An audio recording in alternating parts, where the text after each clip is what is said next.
your partner. Find your partner. Ay sa ating servant leader at sa ating pagpalakpak. Lahat tayo'y nagagalak. Sa Diyos tayo'y umasa at sumampalataya na lahat ng ating hihilingin ngayon na ating tatanggapin. Find your partner ay sa ating servant leader at sa ating pagpalakpak. Lahat tayo'y nagagalak. Sa Diyos tayo'y umasa at sumampalataya na lahat ng ating hihilingin ngayon na ating tatanggapin. Minsan pa, find your partner ay sa ating servant leader at sa ating pagpalakpak. Lahat tayo'y nagagalak. Sa Diyos tayo'y umasa at sumampalataya na lahat ng ating hihilingin ngayon na ating tatanggapin. Mas mabilis pa riyan. Find your partner. Ay sa ating servant leader at sa ating pagpalakpak. Lahat tayo'y nagagalak.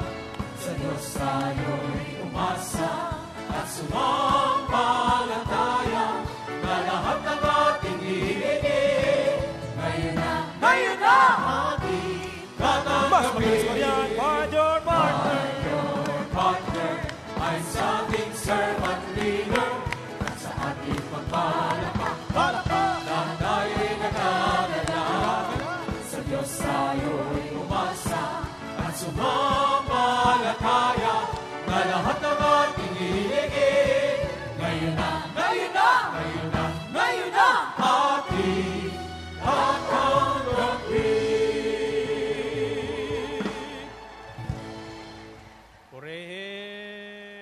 Purihin ang Panginoon. Okay, back to your partner. Ang unang sasabihin mo sa partner mo, tandaan mo ito. 1 plus 1. Anong tatandaan nyo? Ha? So, sasabihin mo pangalawa, ano ang tatandaan ko? 1 plus 1. 3 plus 3.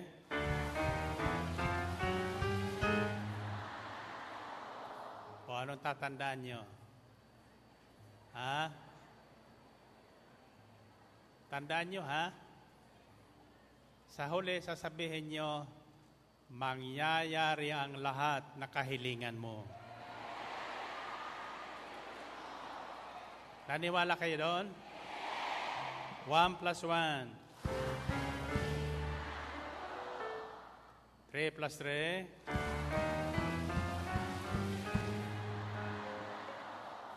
7 plus 7.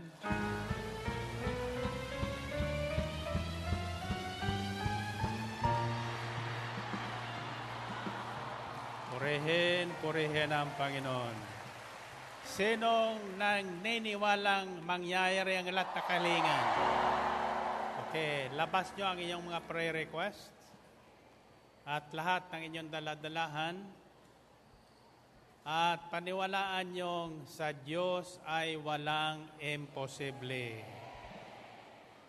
Sabihin nyo, Panginoon, ako po ay naniniwala na ngayong gabi tatanggapin ko ang lahat ng aking kahilingan ngayon at mga kahilingan noon na hindi pa dumarating, sapagkat ako'y nananalig na kapag sinabi mo ay inyong gagawin sa ngalan ni Jesus.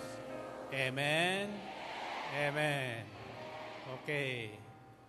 Baba ang inyong hawak kamay at muling ibalik sa itaas ang kamay na nagpupuri sa Panginoon.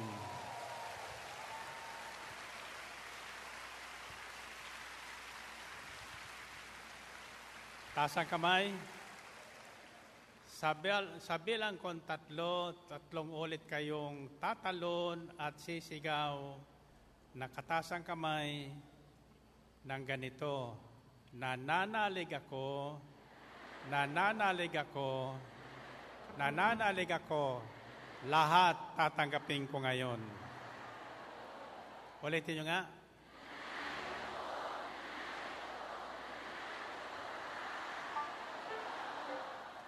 Isa, dalawa, tatlo.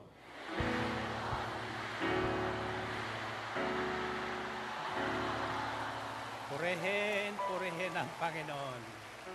Okay? You may be seated. Maupo yung gustong maupo. At tayo po ay hindi magtatagal sapagkat bukas madaling araw ako po ay babalik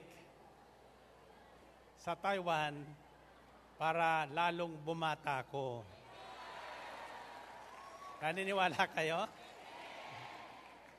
Sinabi ko na sa inyo, walang imposible sa Diyos.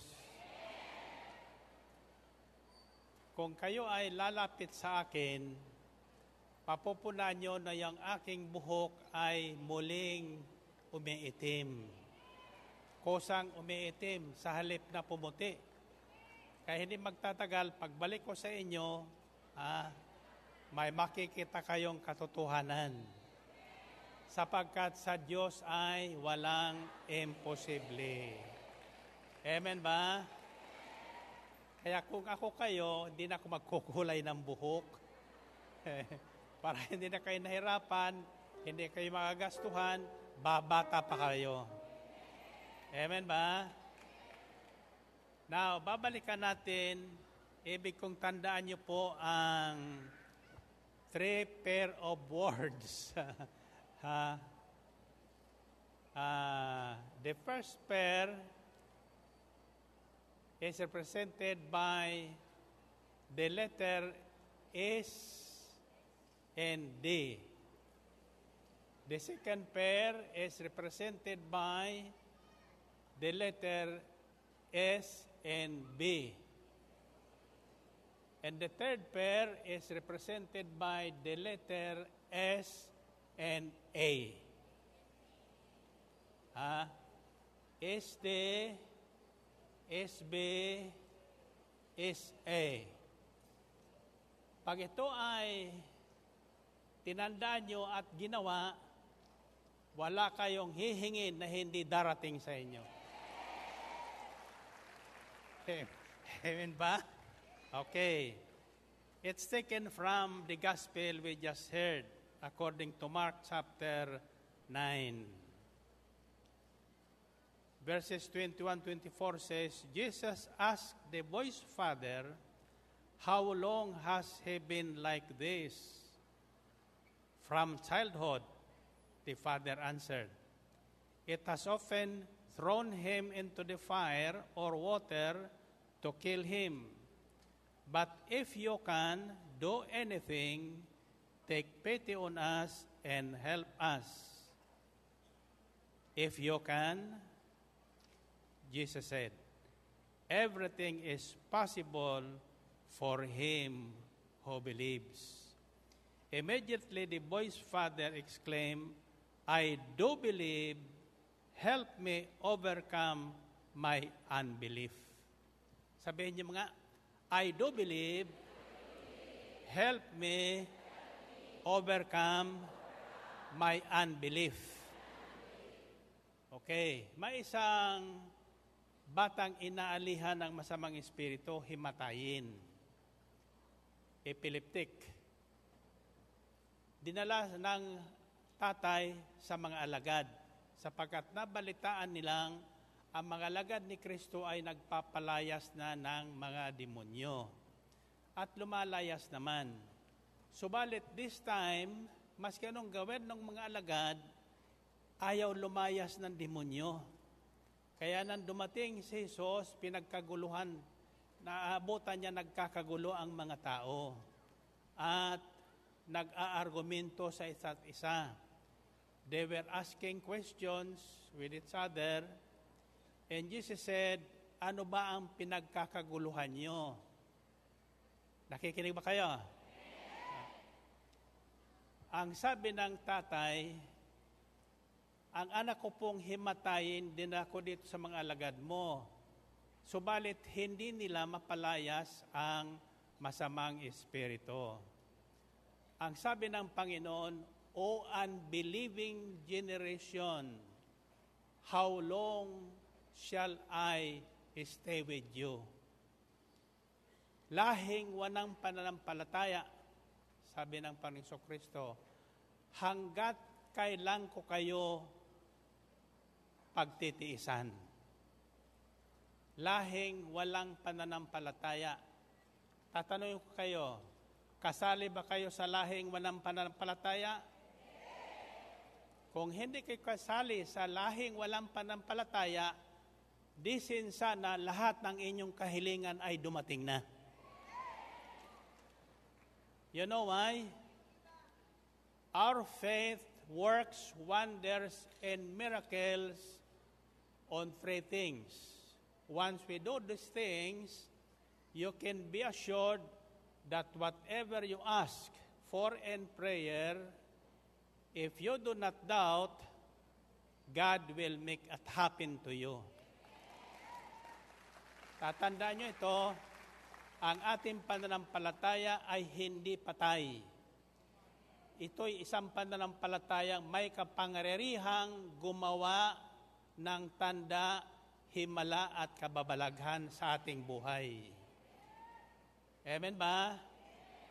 Tanong, ibig nyo bang maranasan ang mga himala, tanda at kababalaghan ng inyong pananampalataya?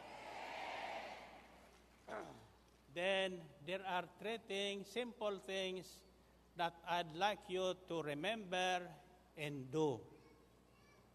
First is SD. Ano ang ibig sabihin ng SD?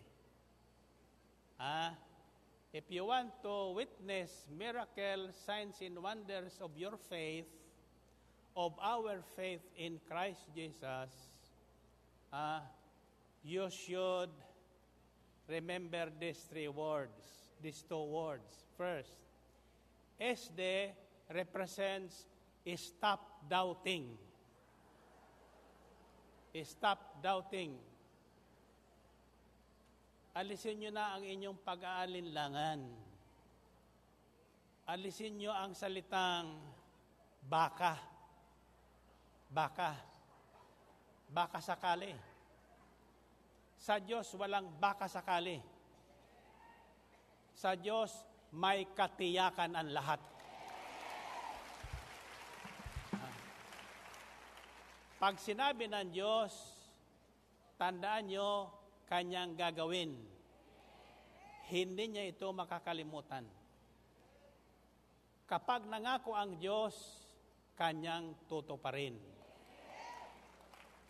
Ang ating Diyos na sinasamba ay isang Diyos na hindi nagbabago-bago ang isip.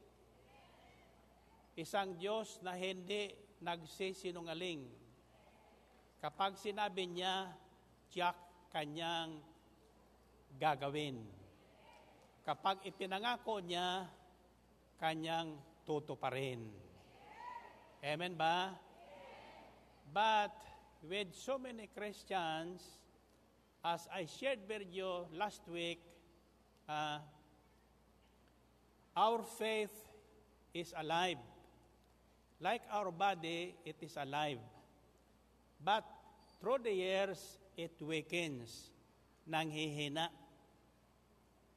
marami ang pinanghihinaan ng pananampalataya ngayon. Marami mga Kristiyano ang nagsusuicide ngayon. Bakit nagkakaganon? Sapagkat marami ang virus ng pananampalataya ngayon. Maraming lumulutang ngayon sa mundo na nagpapahina ng ating pananampalataya. Kaya kailangan natin diligin ng vitamins. Anong vitamin ang kailangan natin? Vitamin C at vitamin D. Vitamin C, confidence and consistency is what we need to prevent the fear, to boost our spiritual routine. Vitamin C, Vitamin C, vitamin C, confidence, and consistency is what we need to prevent the fear and to boost our spiritual Vitamin D, Vitamin D, vitamin D, our devotion and dedication to the Word of God, to His body and blood, eternal life is our Vitamin D, Vitamin D, vitamin D, our devotion and dedication to the Word of God, to His body and blood, eternal life is our reward. have you taken your vitamins? Vitamins today, don't forget to take it every day. Keep us safe from our enemies, lead us to God Almighty. Vitamin C, Vitamin C, vitamin C, confidence and consistency is what we need to head our fear, to boost our spiritual. everybody sing vitamin C. Vitamin C, vitamin C, confidence and consistency is what we need to head our fear, to boost our Sino ang gusto ng vitamin D? Taas ang kamay. Vitamin D, vitamin D, our devotion and dedication to the Word of God, to His body and blood, eternal life. Once is again, our vitamin D. reward. Vitamin D, vitamin D, our devotion and dedication to the Word of God, to His body and blood, eternal life is Have you our taken reward. your vitamins Have today? you taken your vitamins today? Don't forget to take it every day to keep us safe from our enemies and lead us to God Almighty. Vitamin C. Vitamin C, Sino ang gusto ng vitamin C? Sumigaw! confidence and consistency is what we need to fend off fear, to boost our spiritual. Lumundag ang gusto ng vitamin C. Vitamin C, confidence and consistency is what we need to fend off fear and to boost our spiritual. Sumigaw ang gusto ng vitamin D. Vitamin D, vitamin D, our devotion and dedication to the Word of God, to His body and blood, eternal life. Once is again, our vitamin D. reward. Vitamin D, vitamin D, our devotion and dedication To the Word of God. to the Word of God, Body and His blood. body and blood, eternal life is our reward. Have you taken your vitamins today? Don't forget to take it every day to keep us safe from our enemies and lead us to Itaas ang God kamay Almighty. ng gusto ng vitamin C. Palakpak. Vitamin C, confidence and consistency is what we need to fend off fear and to boost our Once again, spiritual vitamin C.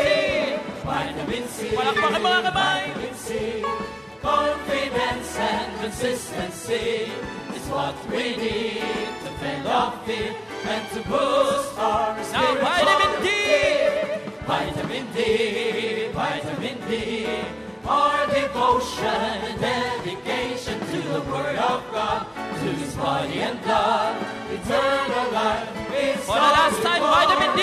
Vitamin D, vitamin D, Sino ang gusto ng our vitamin D? devotion and Sumigaw! dedication to the Word of God, to His body and blood, eternal life is our reward. Eternal. Eternal life is our reward. Eternal. Eternal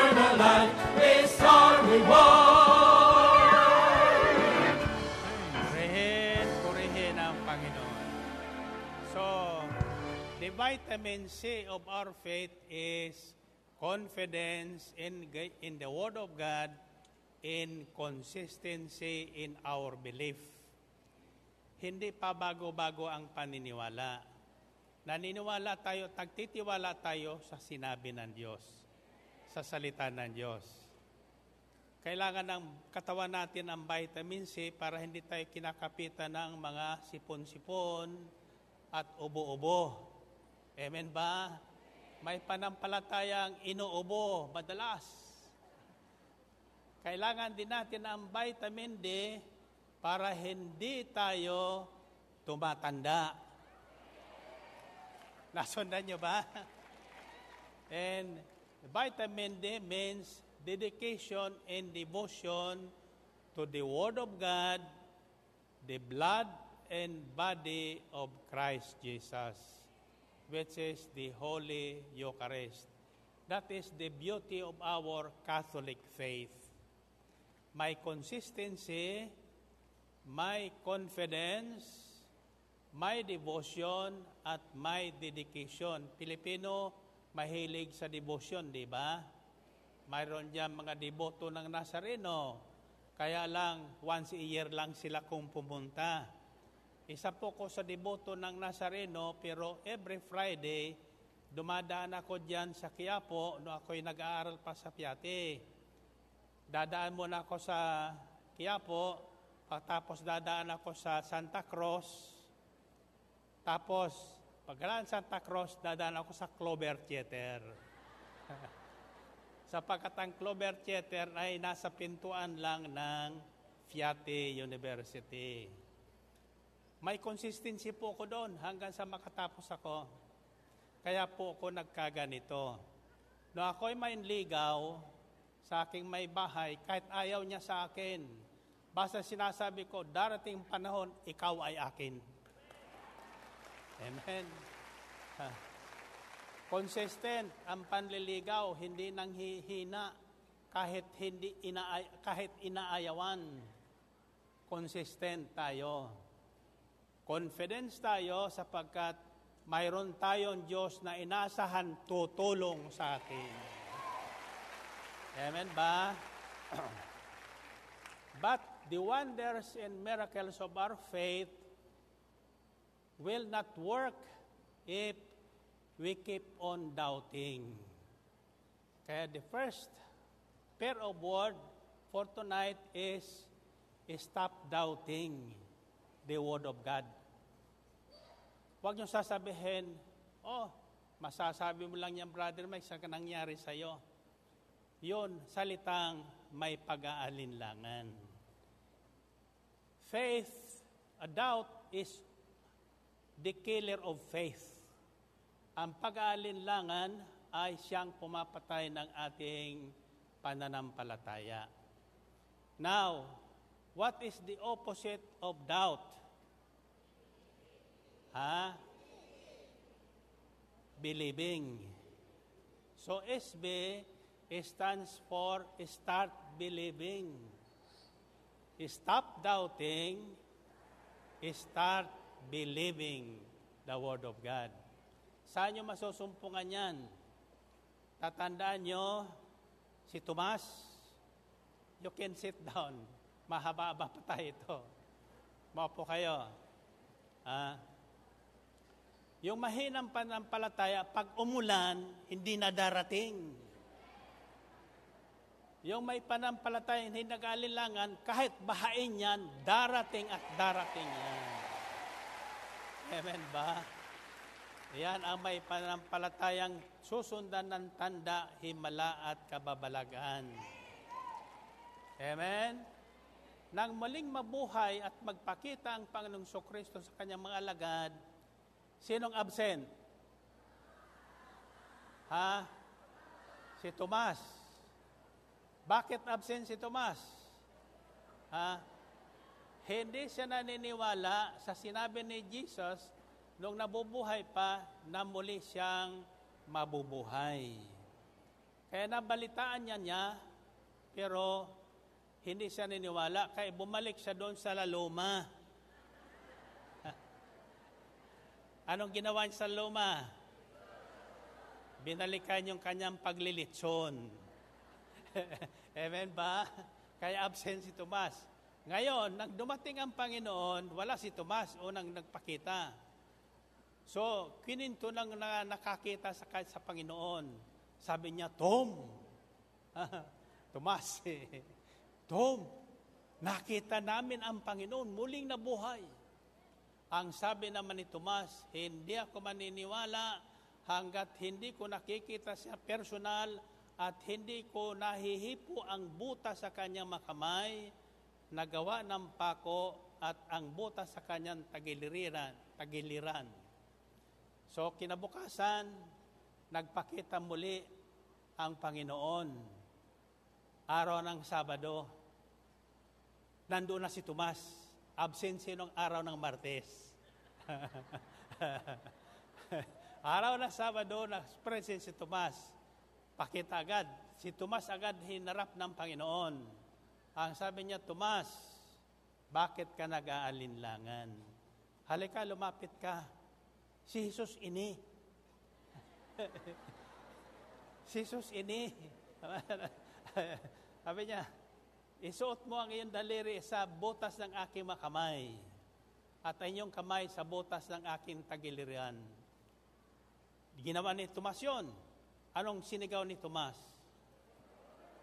Panginoon ko at Diyos ko. Ang sabi ni Jesus, ngayon, naniniwala ka na sapagkat nakita mo ko at nahipo. Mapapalad yung mga taga-Ambel City.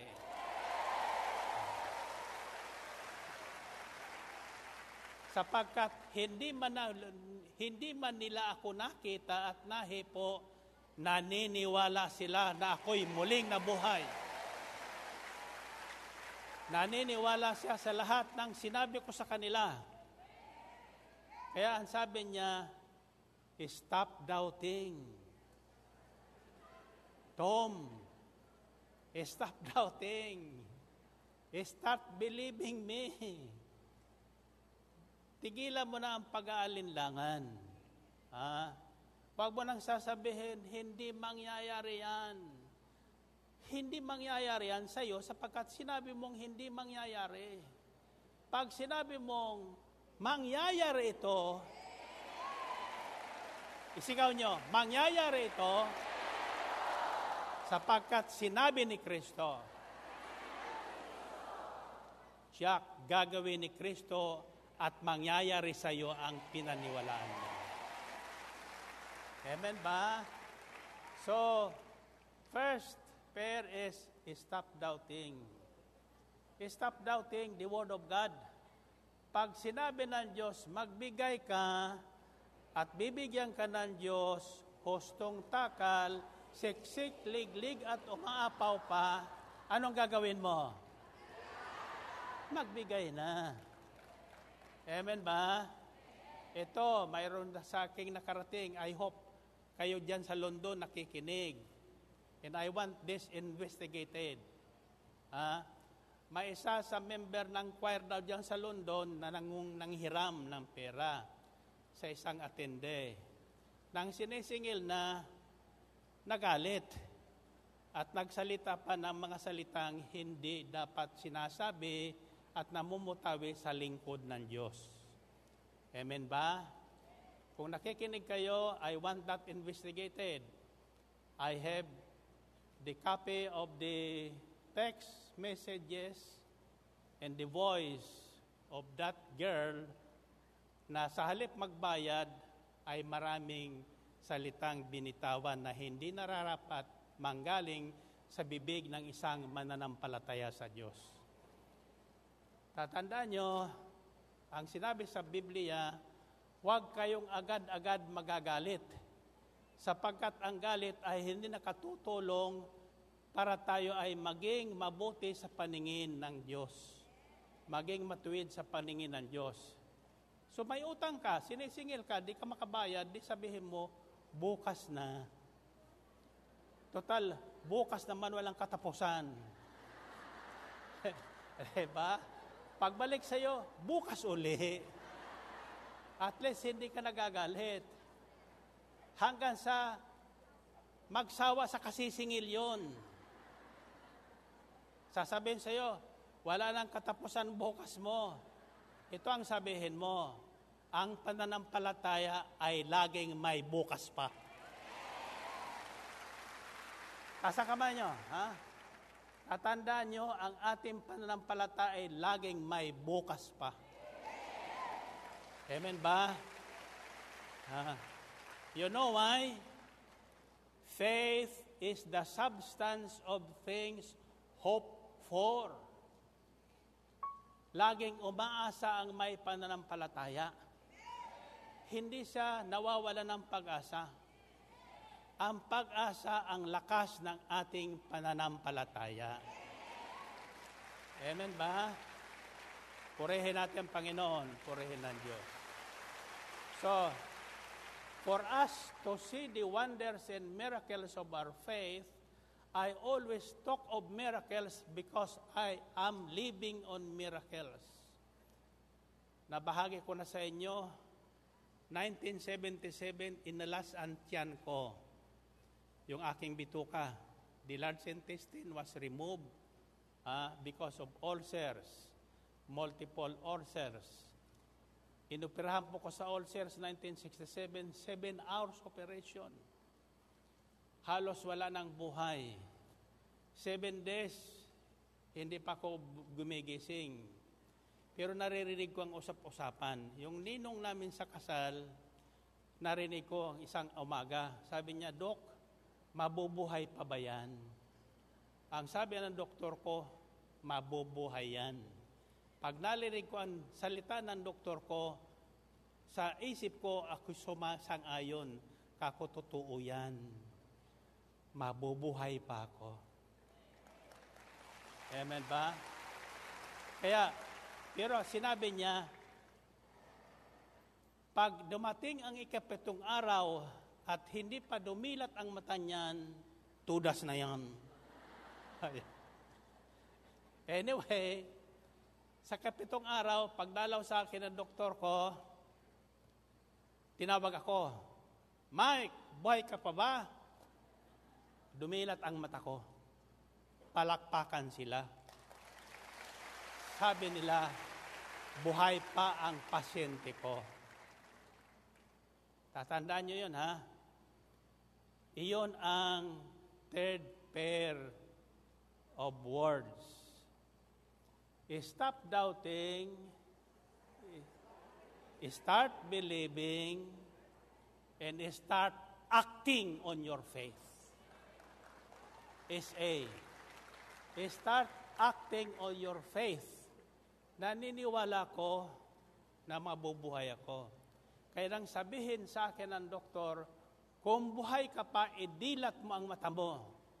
Pinilit kong dinilat ang mata ko. Mula noon, nakadilat ng mata ko. Nasusundan nyo ba? So, that is Brother Mike's physical existence. I exist on miracles. Mabubuhay ka ba na wala ng bituka? Ang naiwan dyan yung small intestine. Ang tawag doon sa akin, subtotal gastrectomy. Meaning, 75% of my large intestine was taken out because saksak ng butas ng ulcers. Bakit nagka-ulcer? Kasi sa pagsikap kong pag-aaral, nakakalimutan kong kumain.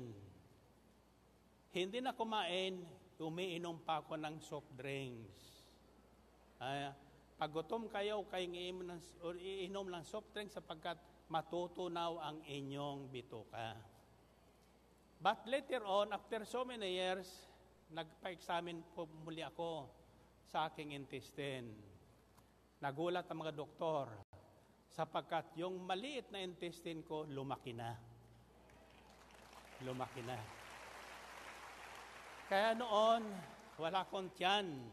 For 4 years, wala kumakain kundi yung malambot na lugaw at gatas.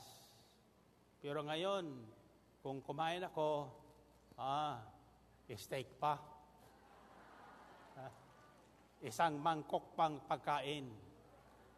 Kaya ngayon, sabi sa akin sa pinupuntang sa Taiwan, you have to reduce your weight. Stop eating kanin, carbohydrates, para lumiit ang iyong tiyan, para maging bata ka muli. Amen ba? Para lumakas ang iyong immune system. So, nag-reduce ako. So, after 1 month, babalik ko kumukas doon para ma-check up anong development. At ang sabi sa akin ni Father Sunny, mukhang lalo kang bumabata ngayon. So, may improvement, in other words. At ang sabi sa akin ni Father Sunny kanina, bakit lalong umiitim ang buhok mo? Hindi ka naman nagkukulay. So, totoo ang salita ng Diyos. Amen ba? What is impossible with man is possible with God. Kaya ako'y naniniwalang aabutin pa ko ng 120 years. Amen ba? Iyan ang aking paniniwala. Pero ang paniniwala, kapag hindi natin sinamahan ang gawa, wala rin tayong mapapala. So, 3 things to remember. Very simple things about our faith. Stop doubting the Word of God. Start believing it. And start acting on it. Simulan nyo nang gawin kung ano ang sinasabi ng Diyos. Amen ba? Saan nyo masusumpungan yan? Natatandaan nyo ang unang himala na ginawa ng Panginoong Kristo? The turning of water into wine. Wala pa sa panahon. Subalit, sinabi ng Inang Birhen sa makatulong, do whatever He tells you to do. Gawin nyo ang anumang sabihin sa inyo. Umalis na ang Inang Birhen. Iniwan si Jesus at ang mga katulong. Sapagkat hindi umurong ang pananampalataya, Mother Mary was consistent in her faith and is full of confidence na magagawa ng Diyos, magagawa ni Jesus ang anumang kanyang kailangan. Hindi siya napahindian ng Panginoon. Kaya nang tumalikod ang Inang Birhen, sinabi ng Panginoon sa kanyang makatulong sa kasalan, punuin niyo ang tapayang bawlang laman ng tubig. Pinuno naman nila. Nang umaapaw na, ang sabi niya, sumalo kayo ngayon at dalhin niyo doon sa namamahala ng kasalan. Ginawa naman ng makatulong. Nang tikman ng namamahala ng kasalan, ano natikman niya? Pambihirang alak, mamahaling alak. Ang sabi, sapagkat hindi alam ng namamahala, sabi doon sa kinasal, pambihira ka. Yung ibang kinakasal, inuuna yung mamahaling alak. Paglasing na sila, yung walang lasa na ang binibigay. Ikaw naman, Anya, pinahuli mo ang masasarap na alak. Hindi niya alam, pero alam ng mga katulong ang nangyaring himala.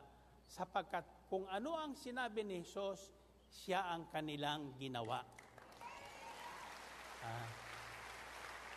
So acting on the Word of God is very important to our faith. If you want to see signs, wonders, and miracles of our faith. Always remember, the author and finisher of our faith is Jesus. And the Bible says, He is the same yesterday, today, and forever.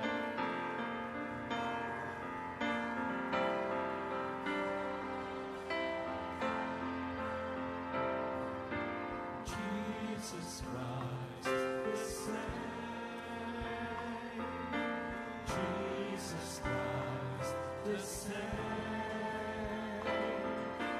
Jesus Christ, the same yesterday, the same today, the same forever. Jesus Christ, Jesus Christ, the same, the same. Jesus Christ, the same. Jesus Christ, the same yesterday, the same today, the same forever. Lord, you are the same. Lord, you do not change. Lord, you are the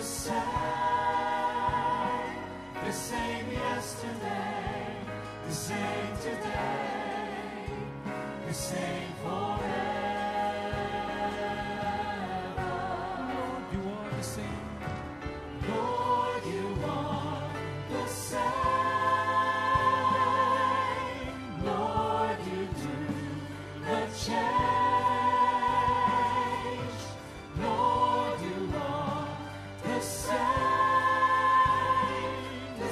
yesterday, the same today, the same forever.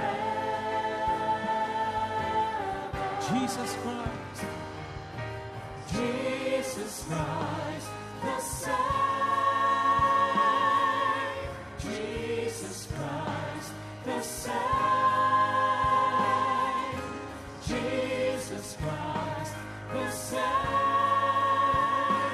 the same yesterday, the same today, the same forever.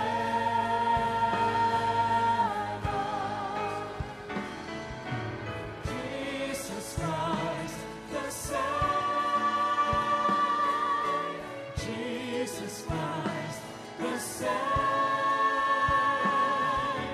Jesus Christ, the same yesterday, the same today, the same forever. The same yesterday, the same yesterday, the same today, the same forever. The same yesterday, the same today, the same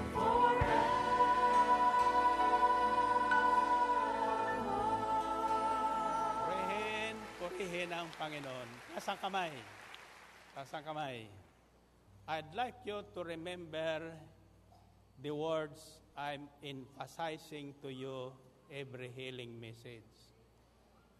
Consistency and confidence is very important in our faith. Pag sinabing consistent, kung anong pinangako nyo sa Diyos, kung Sabado o Martes, huwag nyong kaliligtaan. Malibang kayo ay pumuntang ibang bayan. Ganun pa man, nasa ibang bayan kayo, hanapin nyo ang tinig ng Panginoon sa pamagitan ng internet na nagmumula sa himpilan ng sapagkat ito ang himpilan ng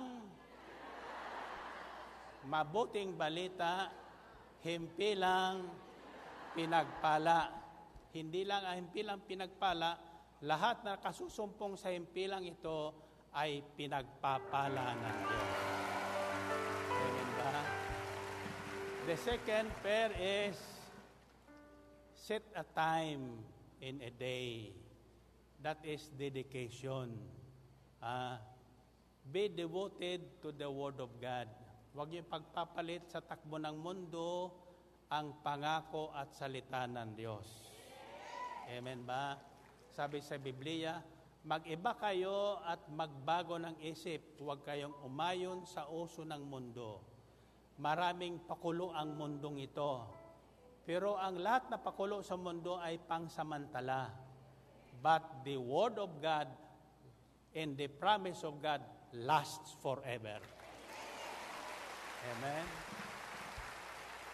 And for the Word of God to become real in our life, magkaroon ng rima sa ating buhay, stop doubting. Start believing and start acting. Now, the word start is very important. Yung iba kasi nag-i-start lang. Nag-start kahapon, natigil ngayon, ayaw na mag-start. Kahit ang kotse, kahit tumirek yang pinai-start. Diba? So, don't stop starting. Magsimula uli. Magsimula. Sapagkat ang Diyos ang simula ng lahat ng bagay. He is the beginning and He is the end of everything. Amen ba? Okay. Bilang pabaon, may iiwan ko sa inyo. And next Saturday is a special pabaon because the following Sunday, I'm leaving for the USA. For San Francisco in New York. Balita ko, handa na sila doon. At mayroon po kong magandang balita sa inyo.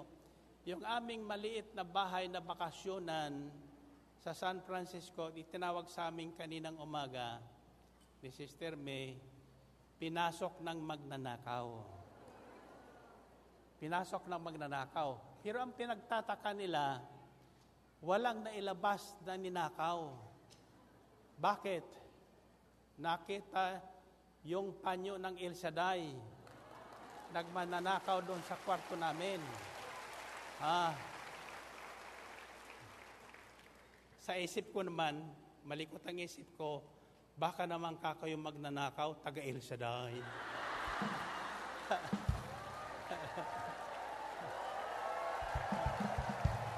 Tas kamay ko. Subalit ang katotohanan ay ganito. Kako, May, sabi ni Sister Belen, wala bang nailabas sila? Wala. Ang nabasag lang niya yung relos doon sa may pintuan. Bakit nabasag? Siguro sa kagmamadali niyang lumabas, nasagasaan yung relos. Bakit siya nagmamadaling lumabas?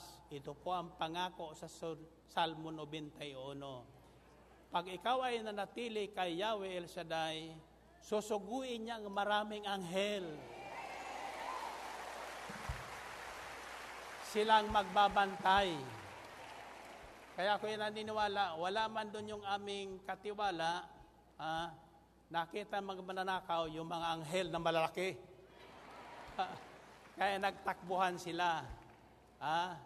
Ni isang piraso ng ating damit, mga gamit namin, pati yung pira ng katulong na naiwan niya doon sa kama na nakabalot sa panyo ng El Shaddai, hindi ninakaw. Kaya pag tayo ay nanatili at hindi nag-aalinlangan, if we become consistent with our faith and you show confidence in God, hindi tayo iiwan ng Diyos. Hindi tayo pababayaan ng Diyos. Amen ba? So, continue to pray for me as I pray for you. Let's pray for one another so that our faith will sustain us through the years. Ako'y naniniwalang lahat na nagkikinig ngayon, hahaba ang buhay.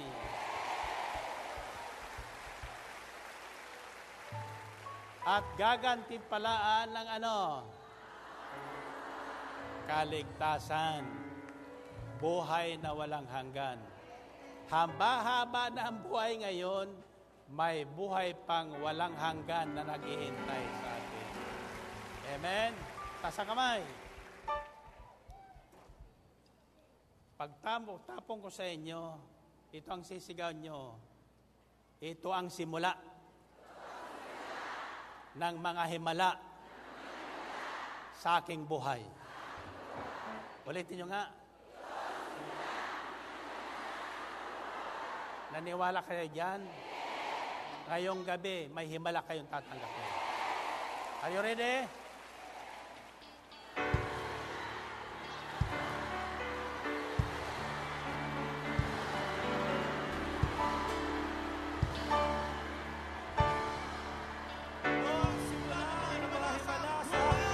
God bless you. See you next Saturday.